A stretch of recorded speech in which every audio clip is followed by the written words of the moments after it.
ம். நான் தான் சொல்கிறேன்ல, உங்களுக்கு ஒரு விஷயம் தெரிஞ்சு போச்சு, ஒரு விஷயம் படிச்சுட்டீங்க. ம். நீங்கள் வந்து நான் ஒரு உதாரணமாக நான் ஒரு நீங்கள் ஒரு மலையில் ஒரு காட்டில் பகுதியில் போயிட்டுருக்கீங்க. ம்.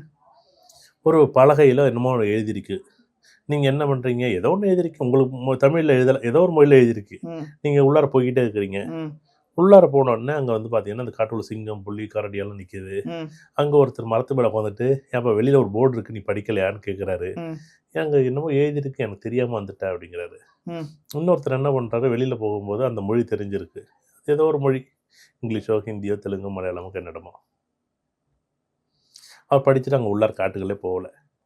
ம். நீங்கள் என்ன பண்ணுறீங்க, நான் போர்டில் என்ன எழுதின்னு தெரியலையே அப்படிங்கிறீங்க. ம். ம். நீங்கள் என்ன பண்ணுறீங்க, போர்டில் என்ன எழுதியிருக்கு ம். எனக்கு தெரியலையே. போர்டில் எழுதியிருக்குல்ல, ஆ.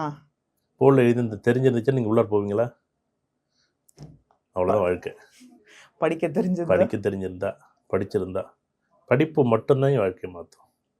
இதை மாற்றினா அதை மாறிடும், அதை மாற்றினா அதை மாறிடும், எதுவும் மாறாதீங்க. ம். நீங்கள் படிப்பு மட்டும்தான் வாழ்க்கையை மாற்றும். அதுதான் ஜோதிடர் படிங்கன்னு சொன்னதுக்கு காரணம். ம். ம். ம். சப்போஸ் எனக்கு அந்த மொழி தெரிஞ்சிருந்துச்சுன்னா, ஆஹா இந்த பக்கத்தில் பெரிய அளவு ஒரு பள்ளத்தாக்கு இருக்குது, ஒரு புதகுழி இருக்குது, பெரிய அளவில் ஒரு காட்டில் வந்து பெரிய மிருகங்கள்லாம் இருக்குது ம்.